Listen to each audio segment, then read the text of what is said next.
Yan, dito nga ako sa Tagaytay ngayon at ngayon ko nga bibisitahin yung nakakuha kong property sa Alfonso, Cavite. Anyway, sasamahan din pala ako ng mga tropa ko kaya magkikita-kita muna kami sa General Trias, Cavite. So dadaan muna ako ng Mahogany Market para bumili ng karne ng baka.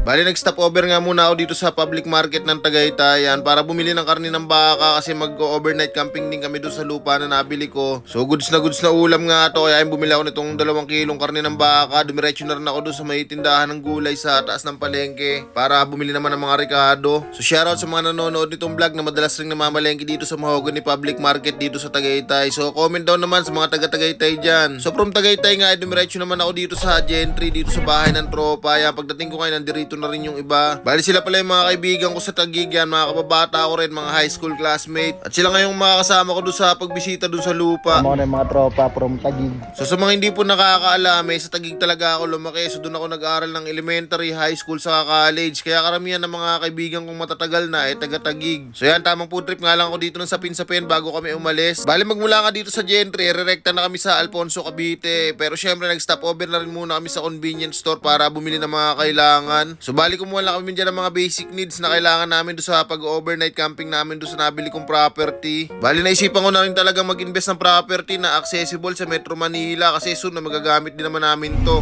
Southland. Alright. As of the moment nga, ginagawa na yung kalsada papasok doon sa mismong lupa. Tapos siya naglalagay na rin ng mga poste ng kuryente at pati linya ng tubig. At yan nga, nakarating na rin kami. Ay, andito na kami sa lupa. Ito yung kinuha namin lupa.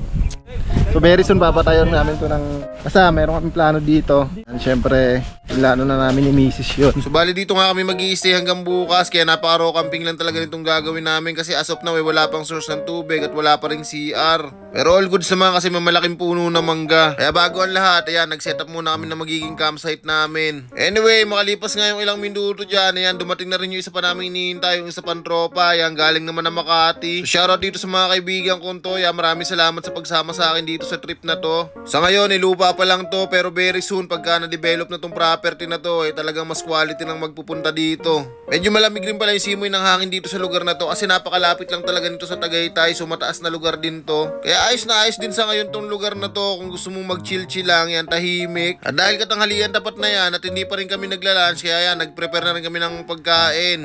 Good thing din dito sa tropahan, halos lahat may hilig din magluto, kaya okay na okay talaga.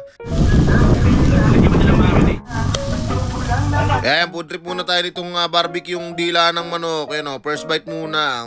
First time ko makakatikim nito. Grabe, sarap din pala, quality. At yan, habang nagluluto at tumatagay, yan, magpapatato na rin ako. Tama yan.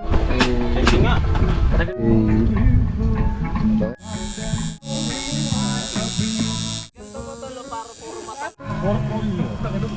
Ay, punasan mo pag kwenta lang sa kanto. Opo. Lo. Ano yung cartilage pala to? Malambot na. Dalawa? Dalawa yun, diba?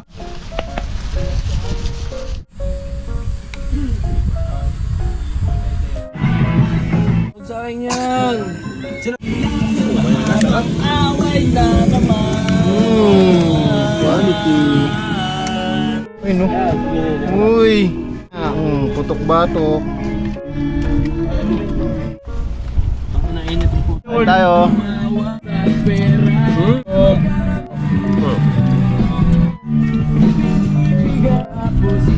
First bite.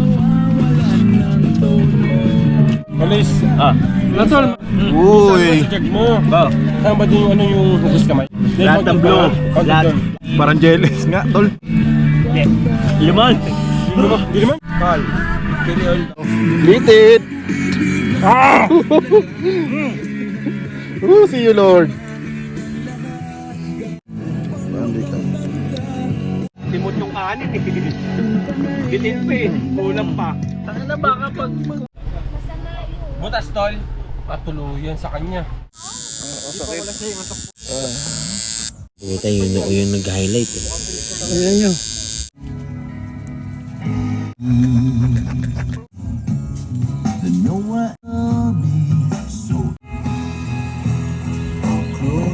Natuloy din. Yeah. Bali ang kinagabihan nga, nag-bonfire na kami dyan. Tapos syempre, tamang chill-chill na lang yan. Inuman, kwentuhan, bonding. Kaya tag mo na rin yung kaibigan mo na gusto mo makasama sa mga gantong klaseng trip. Minsan sa may kalayaan tayo'y nagkatagpuan. May mga sariling gimmick at kanya-kanyang hangat sa buhay. So yun, napaka-grateful talaga kasi bagong blessing na naman tong property na to para sa amin. Tapos nakasama ko pa yung mga kaibigan ko dito, kaya sobrang goods talaga, quality. Kaya hanggang dito na lang muna. Peace. Alright.